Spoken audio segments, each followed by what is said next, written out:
Hey folks, a quick reminder that Jim and I are going to be doing a live Disney Dish event at Walt Disney World this year from November 10th through the 13th. That's a Friday through a Monday. We'll be talking about the history and future of Disney attractions, resorts, restaurants, and more, with plenty of time for you guys to ask Jim and I questions, hang around, and possibly see us get tipsy. If you'd like to join us, visit our host travel agency, storybookdestinations.com/DisneyDish for more details.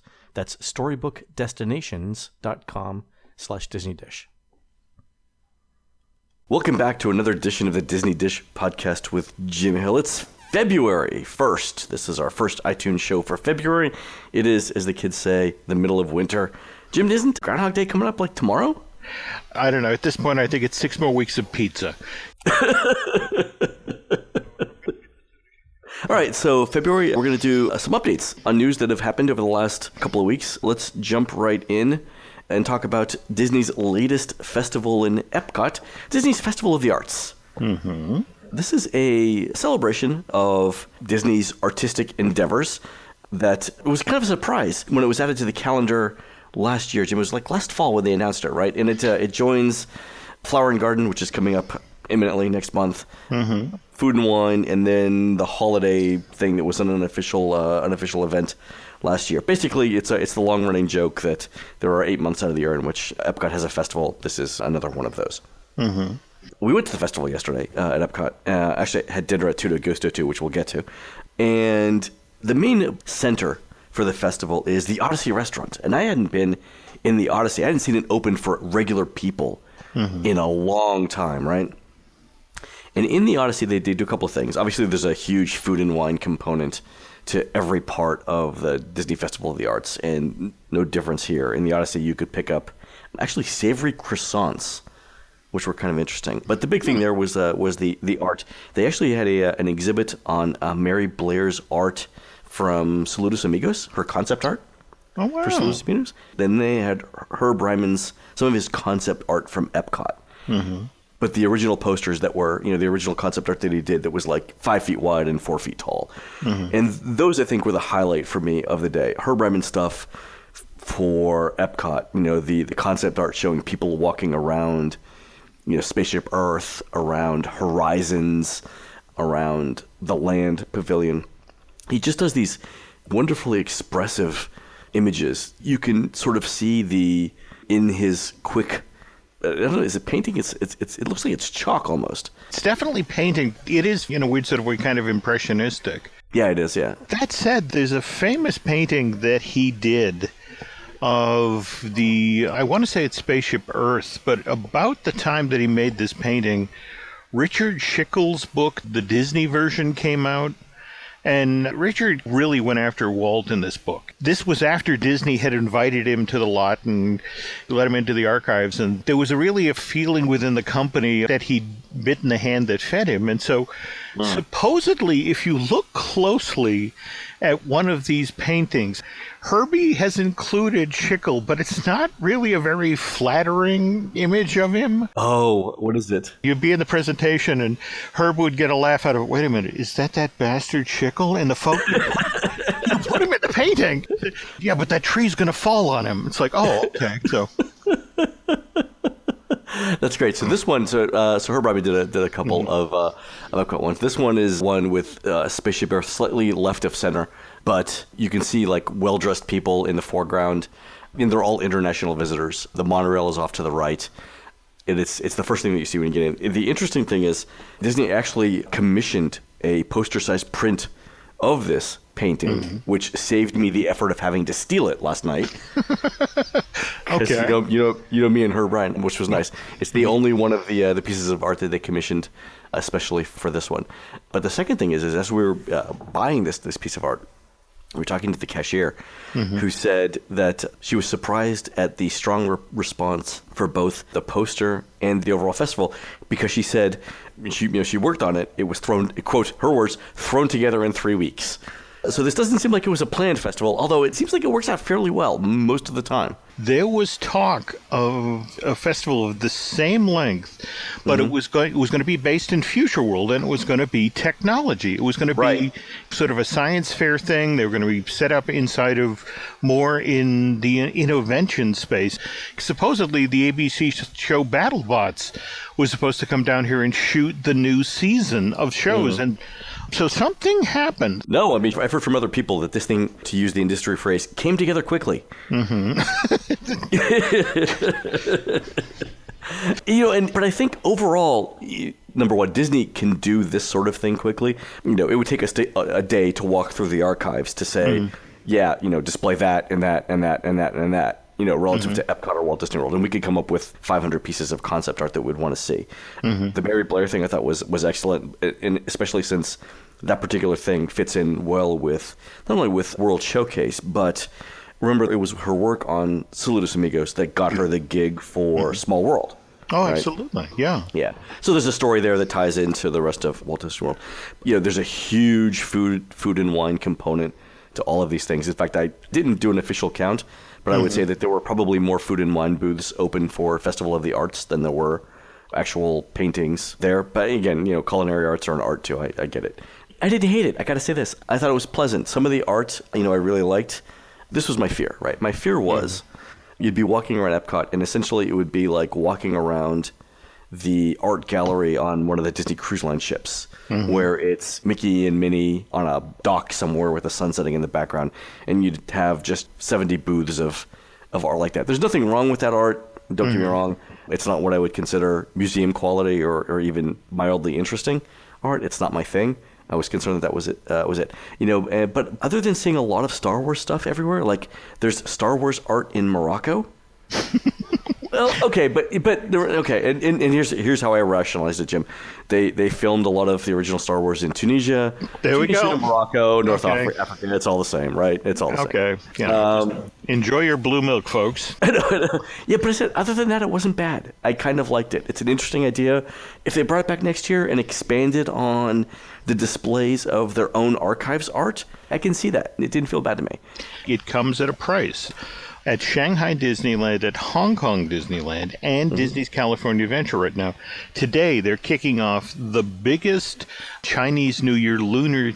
Oh, yeah. That's right. It's Happy Chinese New Year. And so I'm putting together an article about this, and I was talking with the Disney rep and said, now, wait a minute. Shanghai Disneyland has this amazing projection show where you fill out, your wishes for the new year. They actually, as the kiss goodnight of the park, they project them on lanterns on the Storybook Castle. Oh, that's kind of fantastic. Yeah. And Hong Kong Disneyland, as you enter the park, you're handed a red and gold envelope, which has an Iron Man chocolate inside of it. So it's this wonderful little cross-promotional thing. At DCA, they have a new 6-minute show called Hurry Home, a Lunar New Year celebration that they present ahead of each performance of World of Color. And it's this wonderful mix of Chinese calligraphy and state-of-the-art CG, and they mix in Mulan and Mushu, and it's this great little show. But now you have the actual Chinese pavilion in Epcot.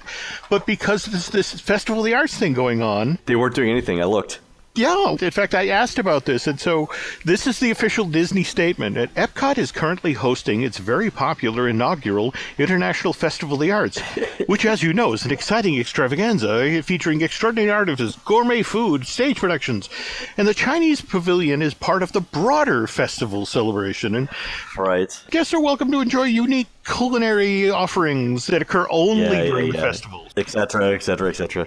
Yeah. So the funny thing was, I was at the University of Central Florida yesterday. I was doing a talk on how hard it is to predict wait times at Disney World. I was talking to their newly formed data sciences department. And so this isn't a surprise, but a large contingent of any university's math and science departments is made up of Chinese nationals, right? Who've immigrated to the United States.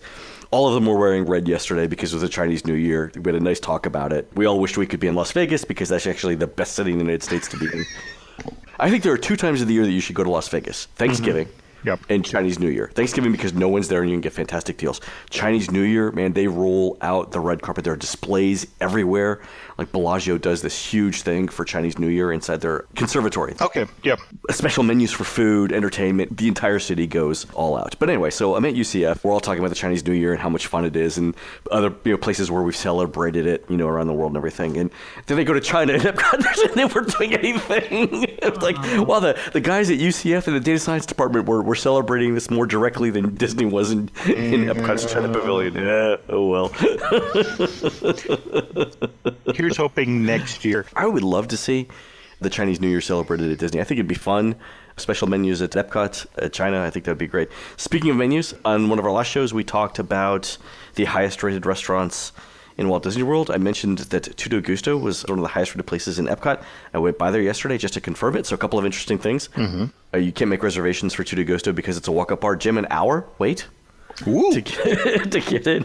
It's super popular. But while I was talking to people in line, both the couple in front of us and the couple behind us had been there before. They considered it one of their favorite places in Epcot. They said the food was excellent, and it's considered like, quote, our spot. And then they said apparently the word has gotten out that this place is good. And so it actually only took us about half an hour to get seated. It wasn't bad. Maybe even less, maybe 20 minutes. But the food is high quality. We had a selection of meats, selection of vegetables. I had some pasta. Laurel had some bruschetta. Laurel had a cocktail. I had a wine flight. I would say the food quality was good. It's also expensive. So roughly each board, which feeds two people, is $28, $29, somewhere between $25 and $30, let's say. So if you want two of them, you're automatically looking at $50 to $60 for essentially appetizers. The wine flight of 6 2-ounce pours was $30. When I originally went to the place a couple years ago, last time I reviewed it, I really liked the food quality. I thought it was inventive. I loved the space. I was upset about the prices. It seems like everyone that was there was accepting of the prices. So maybe it's just me getting old? Yeah, I think it's more the reality of what's going on in year-round celebration around World Showcase and the fact that we're paying $5 to $7 for a single plate with a tiny piece of food on it. So, some of them now, Jim, are like $14, $15 plates. Well, this is what I mean. When that's what you're paying for $28 that serves two, it's like, okay. The last couple of times we've gone to Epcot, it really has been just to see the food and wine stuff or the Festival of the Arts or whatever, to go for a specific, one specific food item that's new or whatever. I don't even know if we went on any rides yesterday. See, now this is what shows that you are now a true Orlando local. Yeah, I think that's what it is. Yeah. You just ninja in, do what you want, and ninja out. I've said before, I mean, the closest Mexican restaurant to us is the San Angel Inn in the Mexican Pavilion. It's So more news about, or more, actually this one's a rumor. It looks like Disney's Hollywood Studios does not have evening extra magic hours scheduled past the end of February 2017. Is this a calendar quirk, Jim, or do you think there's something going on here? You of all people know the crowds that come to Disney in February, so why no extra magic hours then? Doesn't quite scan. I get that the park, the back half of the park is a construction site, but... Yeah, I think if it's true, it serves two purposes. Let me start off this explanation by reminding you, James, that the Magic Kingdom has no evening parade right now. Uh-huh. Okay, so if Disney's Hollywood Studios has no evening extra magic hours, it gives people less incentive to spend the evening at the Magic Kingdom or Hollywood Studios. And which park is going to start having evening entertainment very, very soon? Okay. But it's a twofer because if it doesn't have evening extra magic hours, it's 1 or 2 nights a week now. It's at least one more night a week where you can bring in the bulldozers a little sooner than you normally would and do the construction faster at Hollywood Studios. Now, 52 evening extra magic hours over the course of a year is an additional, essentially 7 weeks and change of improving your construction schedule to get Star Wars Land. That is an interesting point. But what are you hearing about Rivers of Light? I heard soon, like February. Okay. But hold on, I didn't explain this. I was doing air quotes around February. Jim, at this point, it's going to have to run for a month before I believe it exists. Yeah. It's Bigfoot at this point. I'm going to have my own personal Bigfoot pet before I believe that Bigfoot actually exists. And the thing with Rivers of Light is, I hear that all the stage people, all the performers have been called back and they're retraining. And I don't know if they've changed the show. The thing that I saw back in November was not good enough to release. I would be more than surprised if that's the thing that Disney puts out, because it's not a coherent show the way it goes. Maybe they got some of the issues fixed. Maybe they just have to roll it out. I hate to say this, but I think that's the issue. This is a park where they have to get this show up and working out ahead of Avatar, because when you have 5,000 people queued up to go to the second show of Rivers of Light, and very shortly you're going to have an equal number of people queued up to get into Pandora to experience the nighttime lighting program, you can't be learning to do that at the exact same time. You will have a guest relations nightmare. So to launch it in February, whether they're ready or not, may just be the expedient choice, and then to sort of backfill and fix the show after they figured out how to run it. Which is kind of sad, but that's kind of the situation we're in right now, which actually kind of dovetails into our next news item, doesn't it? That's the media event now, which is, I believe, May 21st to the 27th. Jim, well, that's what's making the rounds. But here's the thing, and I can tell you this because I got the invite. Oh, you have an invitation? Well, no, I got an invitation to the Universal event. Okay. Some gamesmanship going on here. Well, yeah, this is the thing. All right, so give folks the rumored date for the and a week-long event is what they're saying, right? So the rumor is that there's going to be a Disney media event, a week-long media event, May 21st to the 27th, 2017, supposedly for Pandora. And the reason why that date makes sense is I believe the blackout dates for Florida pass holders start the very next day at the end of that. So the idea is that May 21st to the 27th, the national press comes in for the preview of Pandora. And then on the 28th, it'll be the soft opening. The official opening, we think, is still sometime in July. Again, we will have all ridden all of the Pandora rides for 2 months before Disney officially announces that it's open. But that's sort of the timeline that I'm hearing for this. Where this gets challenging is the Volcano Bay event. Right. It's May 22nd through the 25th. So it's literally... While you're here. Yes, that's right. It's the nuclear option, folks. It's do you go to Disney's new Pandora, which is supposedly in the Harry Potter parlance, it's a theme park within a theme park, or do you go to the world's first water theme park? Yeah. It has happened in the past that what Disney will do is, when they say it's a week-long media event, it's actually 2 media events where the international press comes in and then the domestic press comes in. And in the best of all possible world, it would be possible to do both of these, but I have the uneasy feeling that there's a lot of folks who cover this beat who are going to be doing the Sophie's Choice. Do I want to go ride a Thunderbird, or do I want to slide down a volcano? And it's just trying to figure out how to do both. Yeah, so the interesting thing that I've heard about about this press event is Disney's going to talk about one thing per day over the 7 days. So one day might be given to Rivers of Light. Another day might be given to the Pandora attractions. Another one might be, let me bring you over to Hollywood Studios to show you Toy Story Land and Star Wars Land details. Another might be, let's talk about the Caribbean Beach DVC expansion. So it's essentially bringing in the national press and walking them around the entire property, but spacing it out over the course of a week so that you essentially got a week's worth of social media coverage from every major outlet. Remember, because it used to be like 2-3 day events, 4 day events, I think. This is a week, and it's a week right when you're getting the last little bit of people who are planning, summer vacations, and it's probably people for planning for Christmas vacations too at that point. But 7 days is a very long time. No, I agree. But speaking of which, you waltzed by the other big bit of news this week: the permits for the Caribbean. Oh, I thought because you and I talked about it. I thought we had talked about it on the show. Jim, you called this years ago. Permits filed to expand a new construction at Disney's Caribbean Beach Resort. This is the rumored DVC.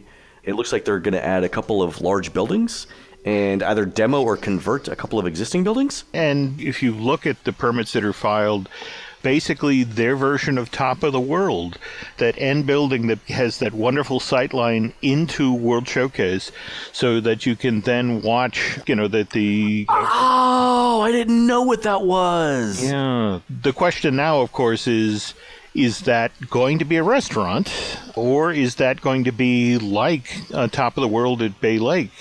The Bay Lake Towers, something that guests who actually stay in this thing can go up and enjoy. I mean, of course, you're encouraged while you're there to go have an adult beverage or order a piece of cake that costs basically the same amount as a minivan.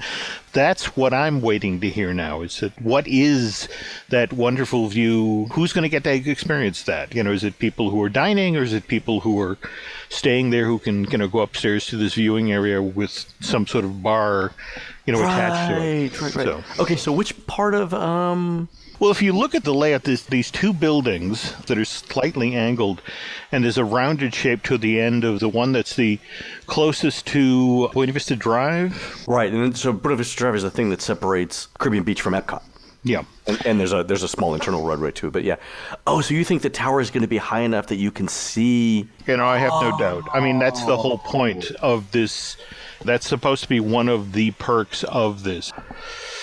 It's deliberately positioned so that the viewpoint that you're going to have is between Italy and the American Pavilion, looking out directly in at where the 50th anniversary version of Interventions will be presented. Because remember, this is going to be a 2-year build. The construction starts this year and it ends in 2019, right?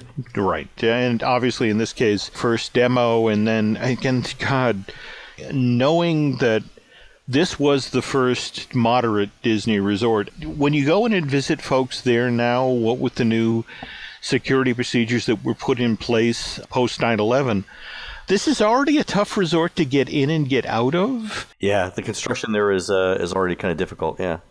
Yeah, getting in and out during the construction phase isn't going to be fun, and the roadways for this thing were designed to be opened in '88. Getting people in and out of that onto Buena Vista Drive, it's not like there's going to be less traffic on Buena Vista Drive. They're already redoing that part of Buena Vista Drive in World Drive to do extra access into the studios, right? Yeah. If the stories are true, the new main entrance going into Disney's Hollywood Studios is actually going to be across from Art of Animation Pop Century. You know what I'm talking about, the entrance complex there. So, Jim, the thing that we're talking about here is where the custom house is. That's the area, right? Yep. Mm-hmm. And we've heard rumors of this for a while, that they're going to move it somewhere else. Yep.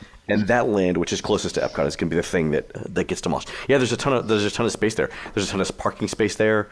More than enough room to hold 1, 2, 3, 4, 5, 6, 7 buildings. Mm-hmm. Yeah. All right. Well, nice call, Jim. Hey, it happens. I was moderately surprised. Mm-hmm. Thank you. That they didn't expand Yacht Club first, but I guess they've got Beach Club. I think they would have completed all the deluxes. But let me ask you this question.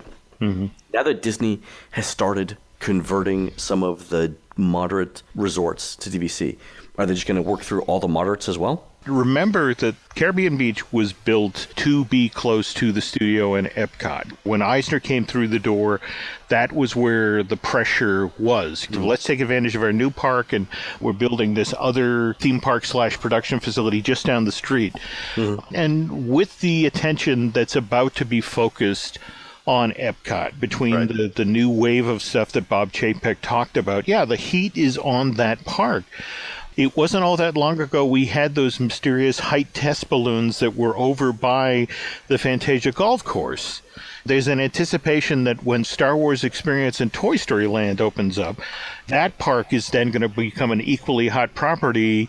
People are actually going to want to stay in a resort that can look down into Star Wars Land. Ah, okay. Remember, that piece of the puzzle is coming, or that piece is moving around the chessboard very, very soon. So you think that height test balloon that was happening over by the Fantasia Golf Course, over by the Swan Dolphin, you think that's going to be a resort? I remember talking with folks about, initially they were looking to create a cast parking area that was located with the Fantasia Gardens thing, and because during the construction of Toy Story Land and Star Wars Land, there was going to be a lot of heavy equipment moving and that sort of thing.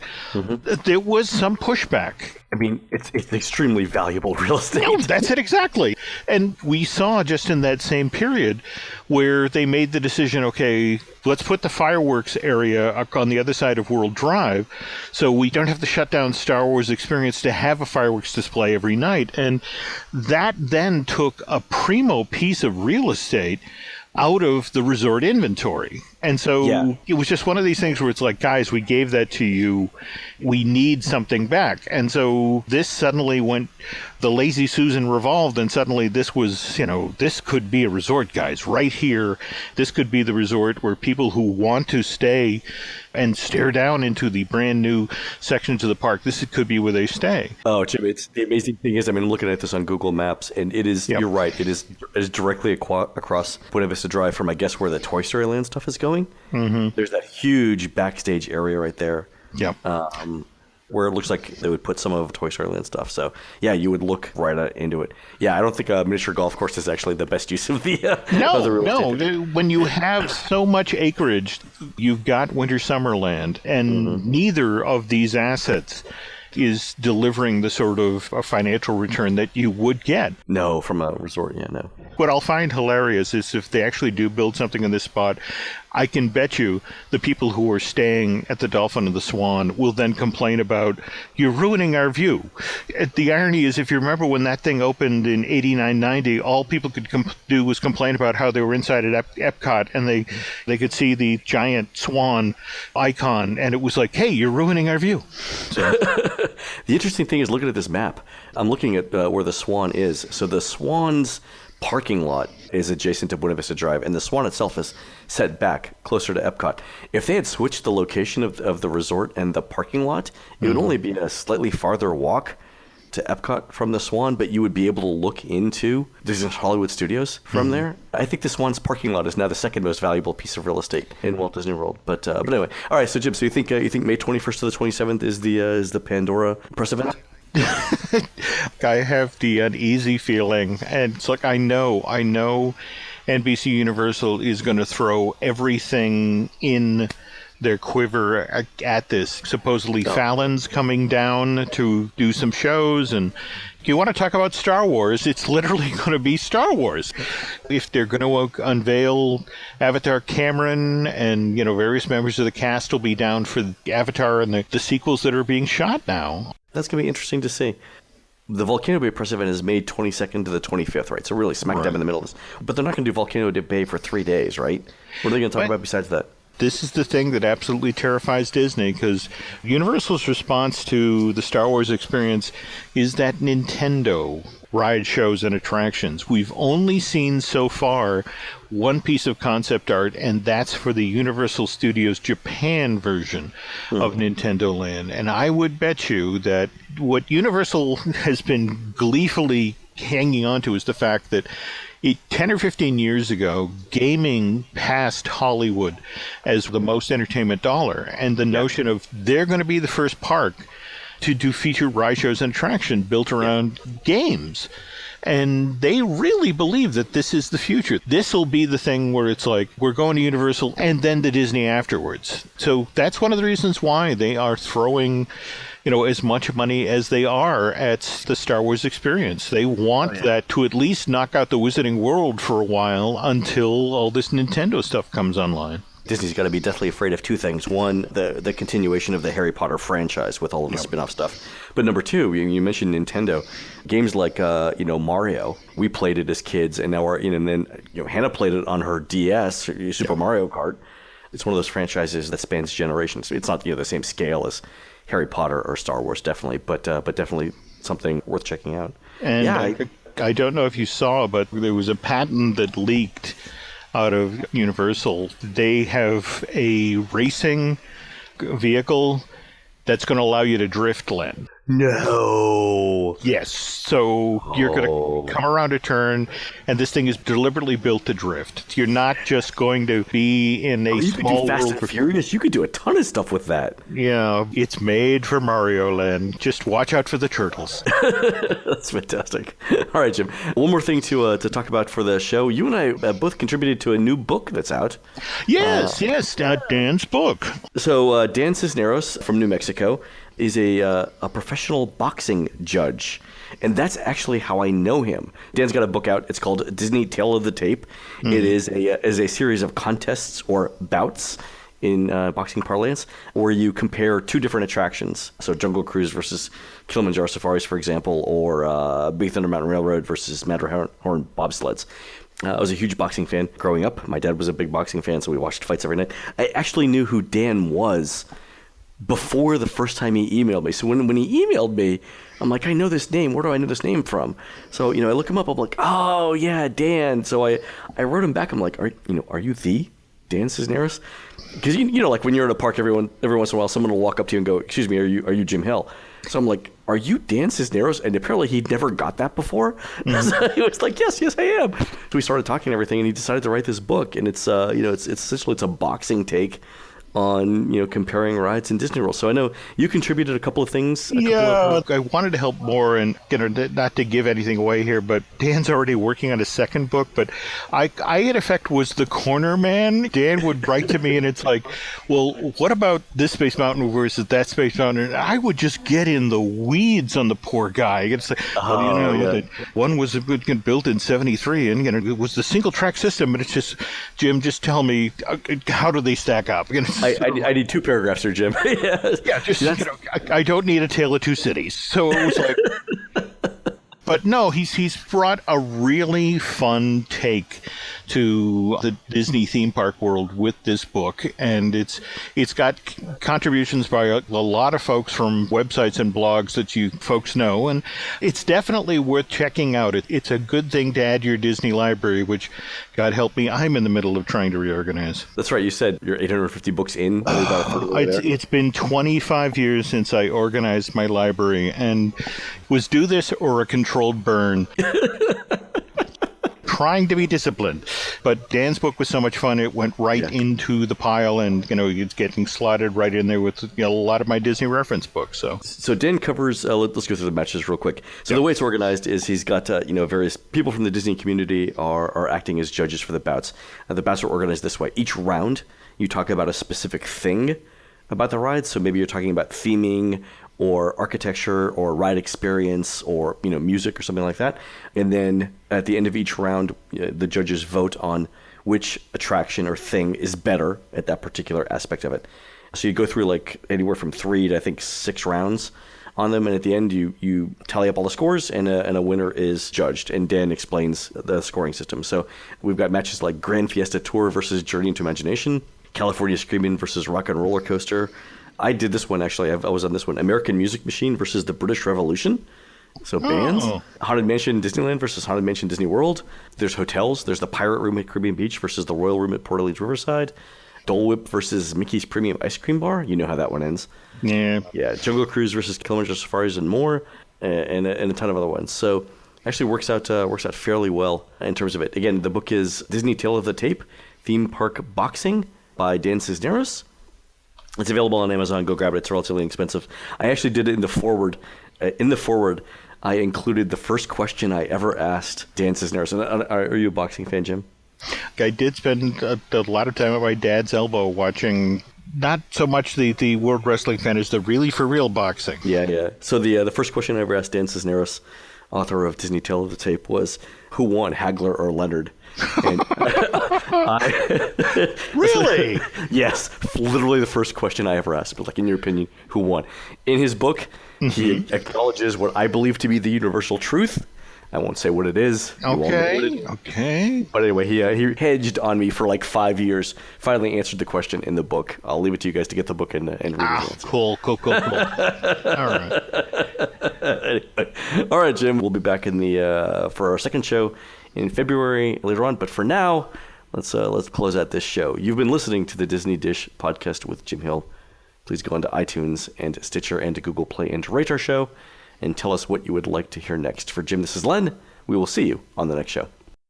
Hey, if you'd like to hear more stories about Disney World, Jim and I have lots more to tell. You can hear other episodes over at disneydish.bandcamp.com. Our next show is going to be about the history of Disney's unbuilt Disneyland Australia theme park. That and more will be over at disneydish.bandcamp.com.